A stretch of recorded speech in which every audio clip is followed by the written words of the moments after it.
So let's go to Genesis chapter 32.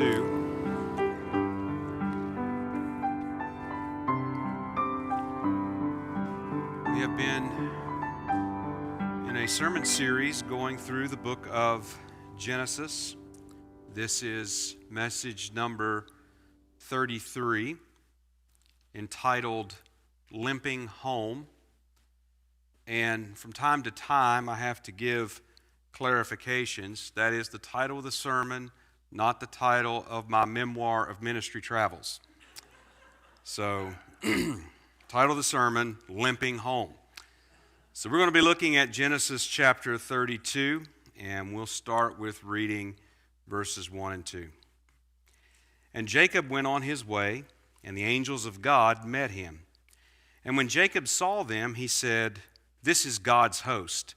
And he called the name of that place Mahanaim. So the Apostle Paul was a prisoner in Caesarea, and he had been charged with very serious crimes against the Roman Empire when he appealed to Caesar himself. Now, this was his right as a freeborn Roman citizen, and it meant that he would have to be transferred over 2,000 miles away to Rome to appear before Caesar. Now, they had managed with some difficulty in making the transfer to make it to a port called the Fair Havens, and this was on the southern shore of the island of Crete. They needed to find a ship that was going to Italy. And so much time had passed that by the time that they found a ship, it was actually quite dangerous for them to set sail. And Paul warned them that it would be with much damage and loss if they put out from Crete and attempted to sail. Well, the plan that they had come up with, the soldiers such that were in charge of Paul and the other prisoners that they were transferring to Rome, the plan that they had come up with was to sail around Crete to a better port where they could spend the winter in, and then from there they could loose and go to finish the voyage to Italy. So they set out under a favorable wind, even though, again, by the time of the year it was dangerous for them to go. But they had a favorable wind, and they set out from Crete. But that wind quickly turned unfavorable and drove them away from the island of Crete and away from their plan.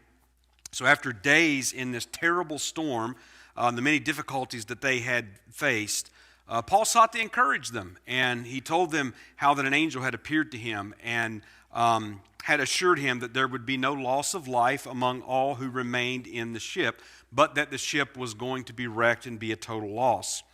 Well, they ended up running aground off the island of Malta that we know today as Malta, and the ship was broken up.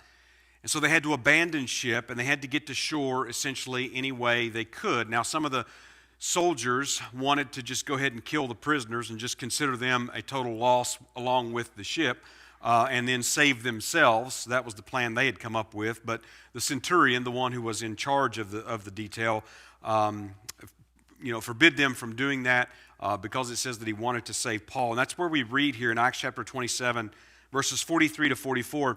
But the centurion, willing to save Paul, kept them from their purpose, killing all the prisoners, and commanded that they which could swim should cast themselves first into the sea and get to the land. And this verse, in verse 44, it's just for some reason it's always been a remarkable verse to me. And the rest, some on boards, some on broken pieces of the ship. And so it came to pass that they escaped all safe to land. They had to abandon the ship, but they all made it to land, some able to swim, some clinging to boards or pieces of the ship that had broken up, whatever it was that they could find that was floating and make it into the shore, but they made it. There was a lot of loss, there was a lot of difficulty, there was a lot of hardship that was endured, but they made it. Well, the accounts of the apostles and the early churches go on like that. Suffering, persecution, trials, difficulties. Paul even said it at one time to a group that you're going to enter the kingdom of heaven through much tribulation. In Hebrews chapter 11, that we refer to many times as the great chapter of faith, or the hall of faith, or the heroes of faith, talks about all of these great victories that you might say that were achieved by faith. And then he says this in Hebrews chapter 11, verses 36 to 38. And others had trial of cruel mockings and scourgings, yea, moreover, of bonds and imprisonment. They were stoned, they were sawn asunder, were tempted, were slain with the sword. They wandered about in sheepskins and goatskins, being destitute, afflicted, tormented, of whom the world was not worthy. They wandered in deserts and in mountains and in dens and caves of the earth. And this continues. It continues throughout history and even down to today for the Lord's people. Now, you might be listening to all of this and think that I'm not doing a very good job of selling you on Christianity. And I guess that would indeed be the case. And if you've been following along in our study through Genesis, you may have also thought many of the same sort of thoughts, because we have just seen continual conflict and difficulty. And thinking, is this really representative of Christian faith?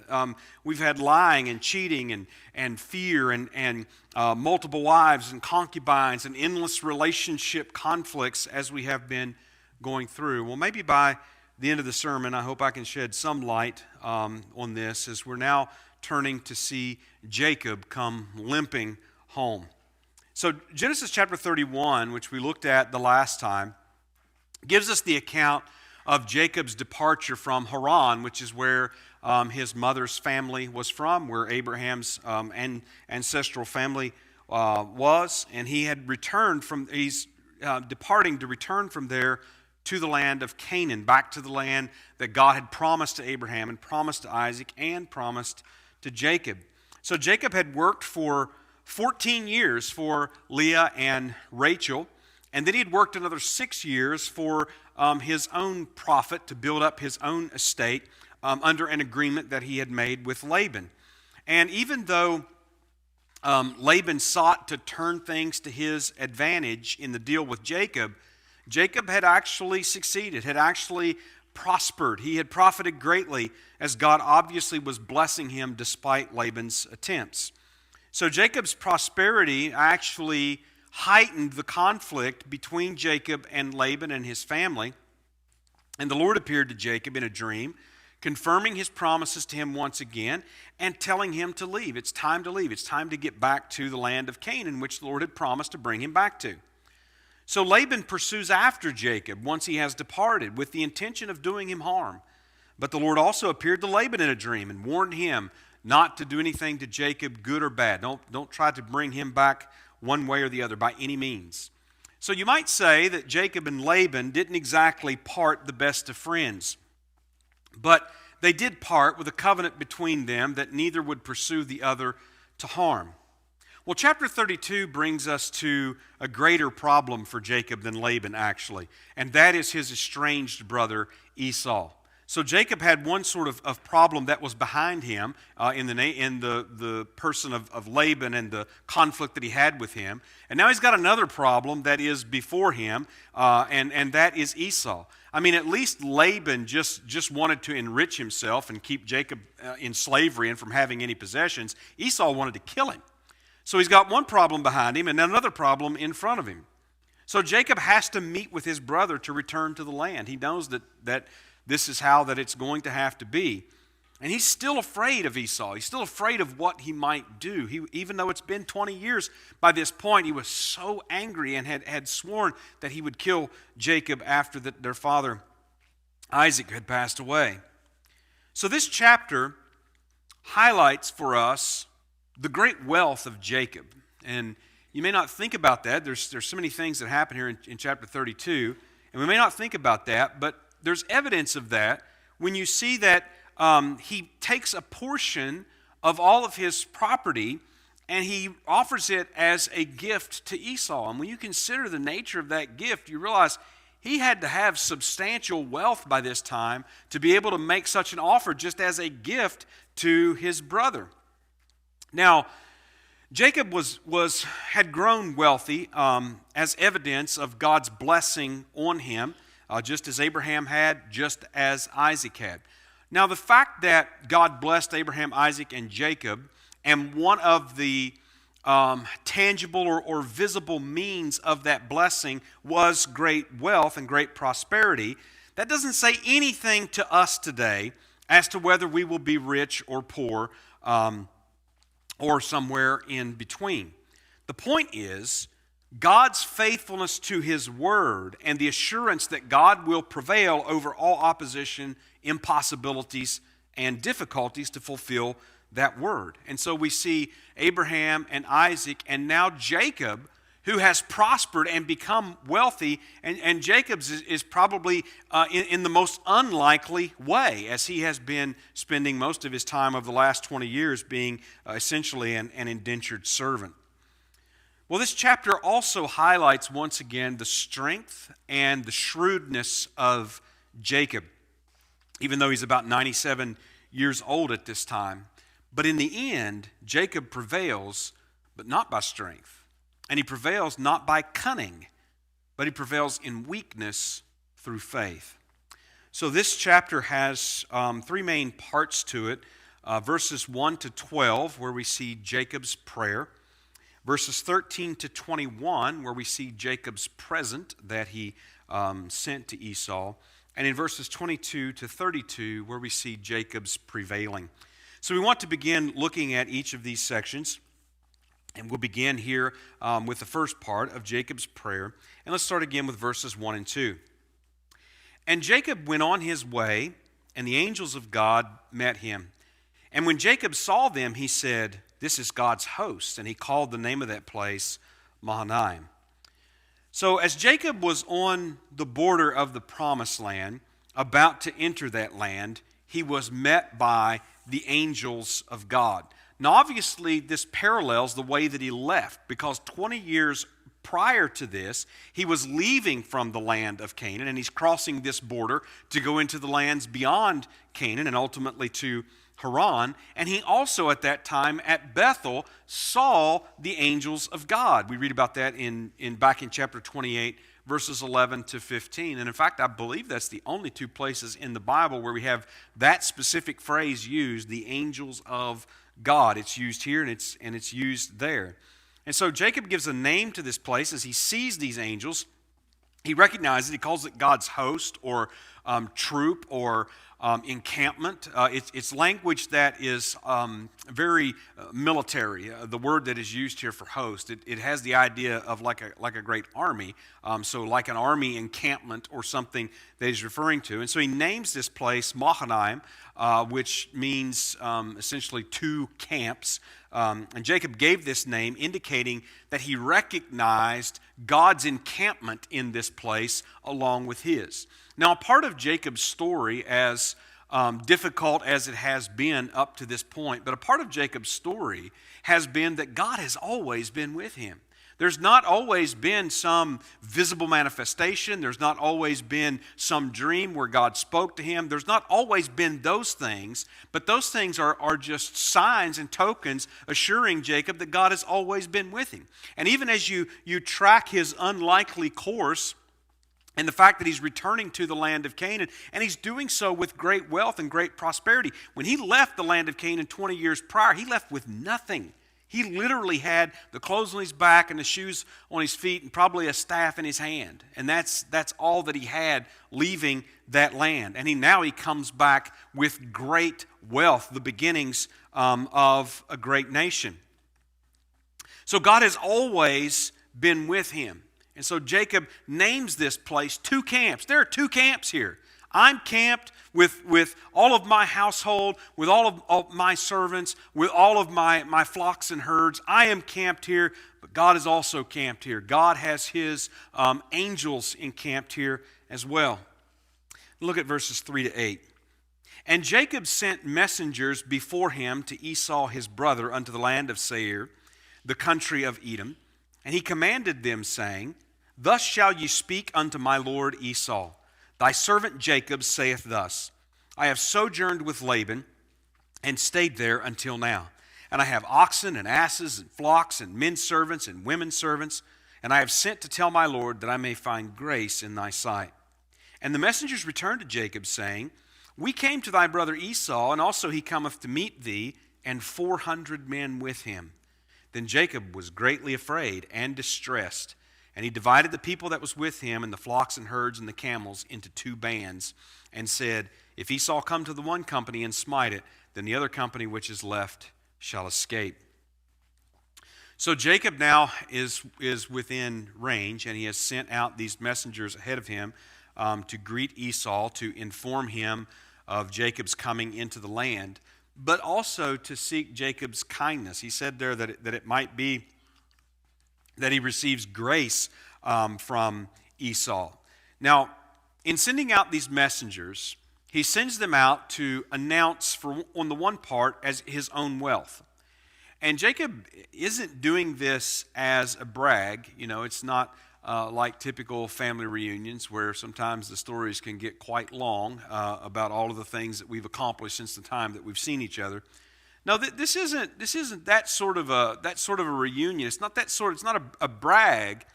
What Jacob is doing is indicating to Esau that he didn't need to take anything of Esau. He doesn't come here to take anything from Esau, but that God has greatly blessed him. He has his own wealth. He has his own abundance. He has everything that he needs. And he in other words, he's signaling that he doesn't want any sort of a conflict with Esau or a continued conflict. And then the messengers return to Jacob, and they report that Esau is actually on his way to meet Jacob, and he's on his way with a large band of men, 400 of them. The implication being that this is sort of like you might think of it maybe as a militia. His servants, no doubt, but he's on his way to meet Jacob, and of course Jacob fears the worst, and he has good reason to. And so he splits his camp into 2 in order to provide some defense, so that if Esau does have ill intentions and he comes and attacks, that at least one camp will be able to get away. Then we come into verses 9 and 12 and where we see Jacob's prayer specifically. And Jacob said, O God of my father Abraham and God of my father Isaac, the Lord, which saidst unto me, Return unto thy country and to thy kindred, and I will deal well with thee. I am not worthy of the least of all the mercies and of all the truth which thou hast shown unto thy servant. For with my staff I passed over this Jordan, and now I am become 2 bands. Deliver me, I pray thee, from the hand of my brother, from the hand of Esau, for I fear him, lest he will come and smite me and the mother with the children. And thou saidst, I will surely do thee good, and make thy seed as the sand of the sea, which cannot be numbered for multitude. So Jacob's prayer here, it is a prayer of faith. And we see that Jacob does a few things in this prayer as he speaks to God. First of all, he rehearses God's own words of promise and command that he gave Jacob. And we see this here in verse number 9. And when he refers to God as the God of my father Abraham and the God of my father Isaac, he is approaching God on the basis of his covenant promises to Abraham, Isaac, and to Jacob. He says, you have instructed me to return unto the land. In other words, Jacob is acknowledging to God that he is in faith obeying the words of God. He is returning to the land as God had said, even though he is in great fear. And that brings us to the next in verse number 10, where he appeals to God on the basis of God's covenant promises, and he confesses to God his own unworthiness. Now you notice that he uses these 2 terms. He speaks of God's mercies and of his truth. Mercy and truth. Now we've been studying those words quite a bit as we've been going through our series in the Psalms. Mercies there comes from the Hebrew word chesed. Chesed is a word that is oftentimes associated with covenant, with God's covenant. It refers to his loyalty, to his love and his mercy and all of these things that are that are promised, that God has promised, that God will fulfill according to, for the sake of his own name, but also truth, and that is emet in the Hebrew, and especially when you see these two words together. When you see these two words used together, we've noticed it a number of times in the Psalms, and it appears here, it appears in other places in the Old Testament, and there's an equivalent in the New Testament, grace and truth, that we can see used as well. They are important covenant terms. They refer to God's word as being trustworthy. So God has made promises, and those promises are sure. And God is loyal to his promises. God is gracious as he has promised to be. God shows mercy as he has promised to do. Now what that means is that Jacob's prayer is a prayer of faith, but it's also what we might call a covenantal prayer. And we've noticed that a number of times in the Psalms that God's covenant promises form the basis for that prayer. So in other words, Jacob in essence in this prayer is saying, God, I'm asking you to do what you have promised to do. I'm asking you, I'm trusting your faithfulness. I'm trusting your covenant loyalty. And he says here, I'm not worthy of the least of God's covenant promises or his faithfulness. Jacob says, I'm not worthy of these. In other words, he's not trying to make some claim by which he can call God into his obligation.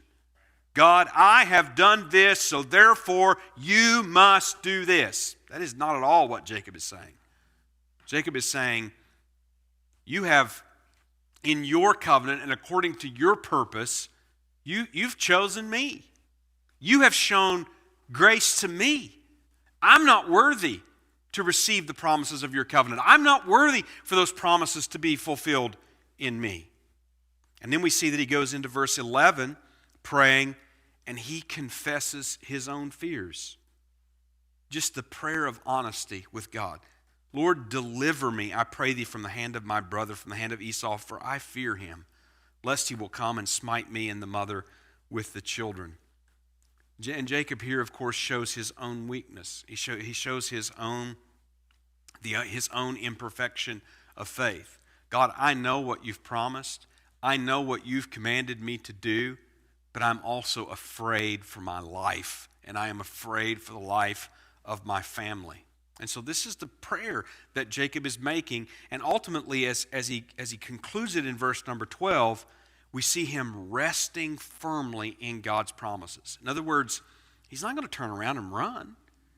He's going to go forward, but he's going to go forward not because he's so brave and courageous, not because he's so sure of himself. He's going to go forward because of God's promises. He says, and thou saidst, I will surely do thee good, and make thy seed as the sand of the sea, which cannot be numbered for multitude. And then, of course, referring back to God appearing to him and speaking to him back in chapter 28 when he was in Bethel. And God promised, I'll be with you, and I will bring you back to this land. So his prayer rests on God's promises. Not his worthiness, not his strength, not his cunning, but on God's promises and God's faithfulness to his promises. All the while he confesses he's not worthy of that. He's not worthy of God showing him mercy according to covenant promise. He's not worthy of that. He's not worthy of being included in that. He's weak, but yet he is trusting the Lord. Then we come to the second part of the chapter, and that's the present that Jacob sends to Esau. This is in verses 13 to 21.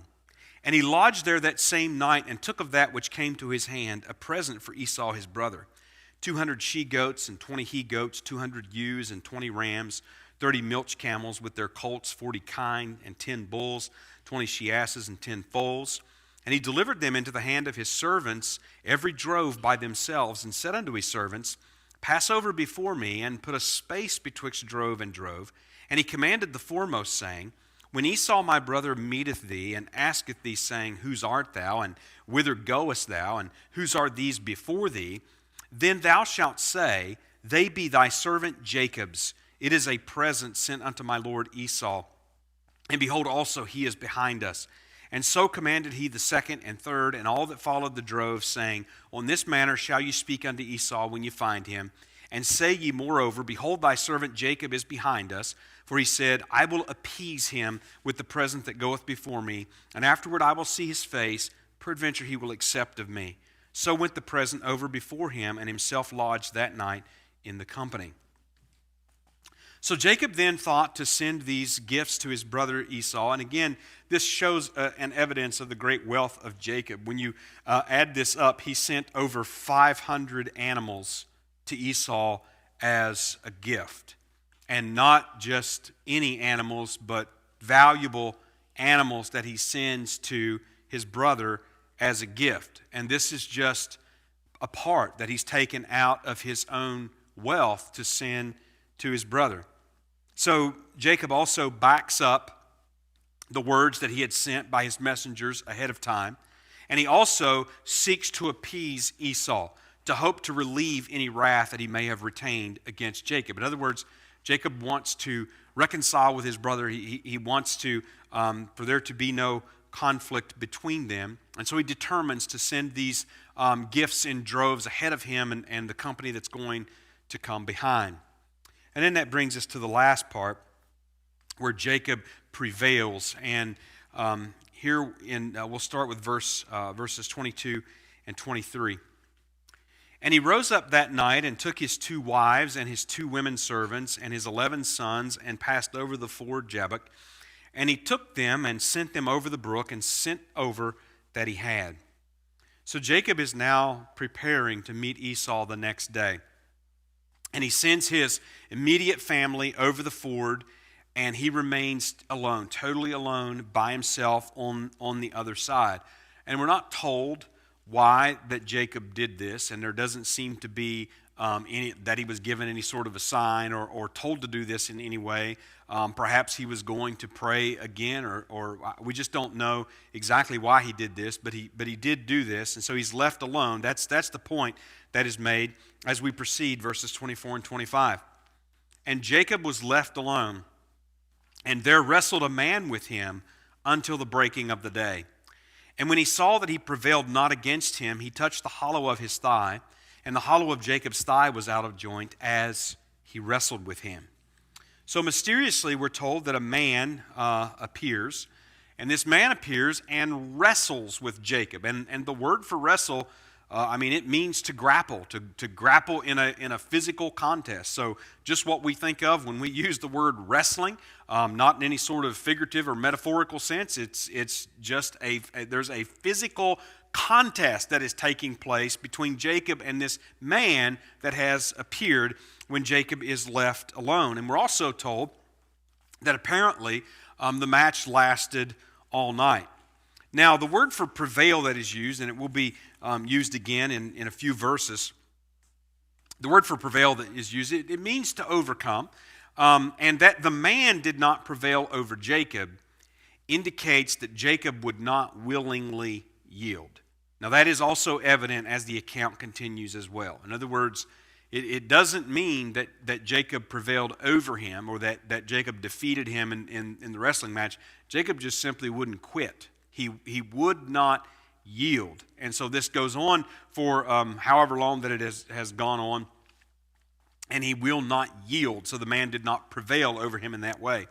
And then with simply a touch, he puts Jacob's thigh or hip out of joint. And the words that are used to describe what this injury, what happened to Jacob here, as I understood it, as I researched into it somewhat, the words that are used here are very obscure and very, very rare words. They're very ancient words in Hebrew.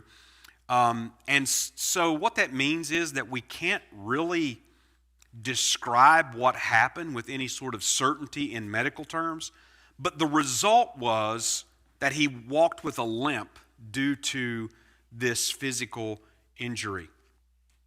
Now let's continue. Verses 26 to 28. And he said, this was the man, let me go, for the day breaketh. And he said, I will not let thee go, except thou bless me. And that was Jacob's response. And he said unto him, the man speaking again, what is thy name? And he said, Jacob. Jacob responding.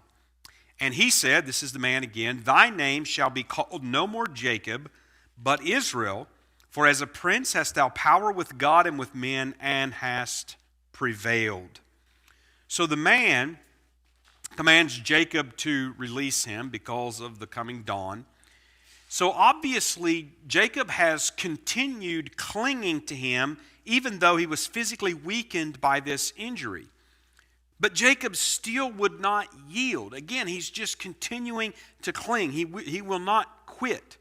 Now, the name of Jacob, which means something like hill catcher or like a tripper or a supplanter or something along that line, and that name of Jacob, it has already been commented that he was well named Jacob because it's actually described his character and his actions that we have seen thus far. But now this man gives him a new name, the name of Israel, which means something like prevailing with God or wrestling with God, something along that line. And so Jacob has prevailed, is stated there at the end of verse number 28. And the point is that Jacob prevailed not by strength, and he didn't prevail by cunning, though he definitely had both of those things and has proven that throughout his life. But the point is rather that he prevailed through faith that caused him to cling even when he was beaten in order to receive a blessing. In the last of the chapter, beginning in verse 29, and Jacob asked him and said, tell me, I pray thee, thy name. And he said, wherefore is it that thou dost ask after my name? And he blessed him there. And Jacob called the name of the place Peniel, for I have seen God face to face, and my life is preserved. And as he passed over Peniel, the sun rose upon him, and he halted upon his thigh. Therefore the children of Israel eat not of the sinew which shrank, which is upon the hollow of the thigh, unto this day, because he touched the hollow of Jacob's thigh in the sinew that shrank. So Jacob then asks this man's name, and the response is curious. Why are you asking my name? In other words, this response amounts to him saying, don't you know who I am? Why are you asking my name? Don't you know who I am? And Jacob realized, as we read on, that he had seen God. I've seen God face to face. And in fact, Hosea comments on this in Hosea chapter 12 and verse number 4, also commenting that Jacob had seen God. So obviously this man that had wrestled, and the word for man there indicating that he appeared as a human man, and this is an appearance of Christ in human form, pre-incarnate that we refer to, like he appeared to Abraham in Genesis chapter number 18. And Jacob names the place of the encounter Peniel, which means something like the face of God.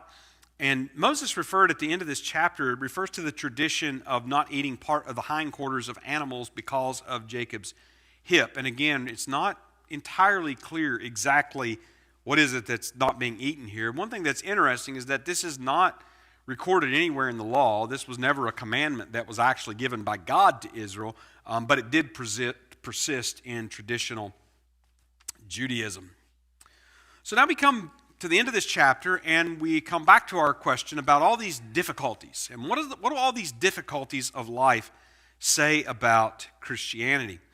Well, we read a chapter like this, and we think about all the things that have contributed and all the difficulties that Jacob have faced, and some of those have been of his own doing, some of those have not been of his own doing. But nevertheless, it causes us to think all the way back to Genesis chapter 3, verses 15 to 19, where God speaking to Adam and Eve said, and I will put enmity between thee and the woman, and between thy seed and her seed. It shall bruise thy head, and thou shalt bruise his heel. Unto the woman he said, I will greatly multiply thy sorrow and thy conception. In sorrow thou shalt bring forth children, and thy desire shall be to thy husband, and he shall rule over thee. And unto Adam he said, because thou hast hearkened unto the voice of thy wife, and hast eaten of the tree of which I commanded thee, saying, thou shalt not eat of it, cursed is the ground for thy sake. In sorrow shalt thou eat of it all the days of thy life. Thorns also and thistles shall it bring forth to thee, and thou shalt eat the herb of the field. In the sweat of thy face shalt thou eat bread, till thou return unto the ground. For out of it thou wast taken, for dust thou art, and unto dust shalt thou return.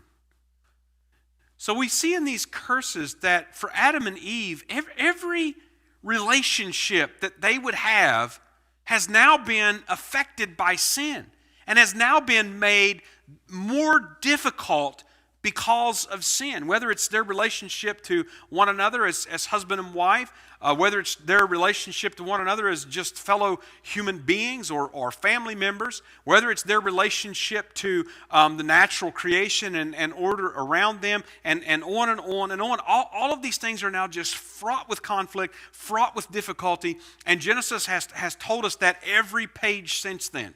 That's the story that we have read, and it is because of living on a sin-cursed earth. And it certainly is seen in the conflict between Jacob and Esau.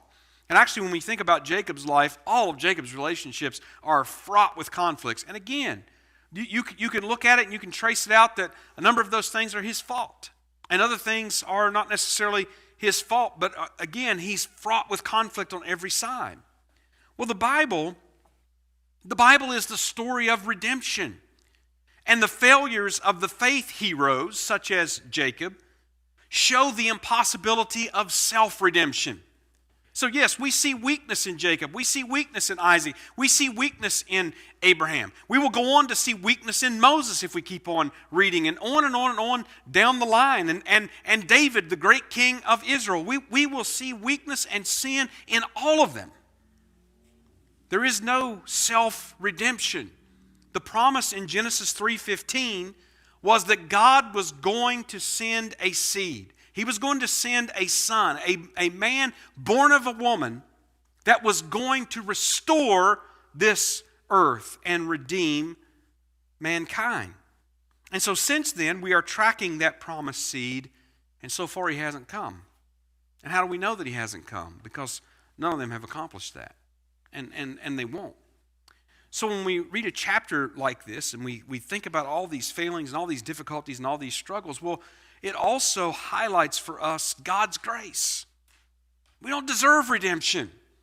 I mean, you go through Genesis and you go from Genesis 3 and you go up to Genesis 6 and 7 and you get up there to the flood, and God destroys all living things from off the face of the earth because of sin, because of corruption.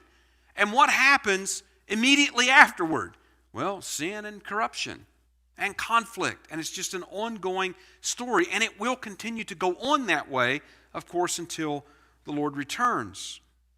So we don't deserve redemption. And Jacob acknowledges that in this chapter as he's praying to God. I don't, you set your love on me while I was yet in the womb with my brother. And I don't deserve that. So the message of the Bible is not that Christians deserve redemption. That's not the message of the Bible. The message of the Bible is that none of us deserve redemption. But God has mercy, and God redeems those who humble themselves in repentance and have faith in Him. So the lesson is that we must trust God's word. And that really is the faith of Jacob that we see even in this chapter. That was the real foundation. That's why Jacob was continuing to move forward. He was literally scared for his life in the face of his brother Esau, but yet he was moving forward. Why? Because he was trusting God's word. God has spoken and revealed what he will do, and no opposition or impossibility will prevent him from fulfilling it.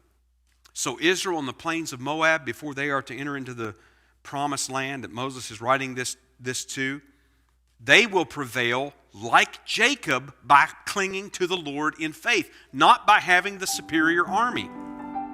And that is the same lesson for us today as well.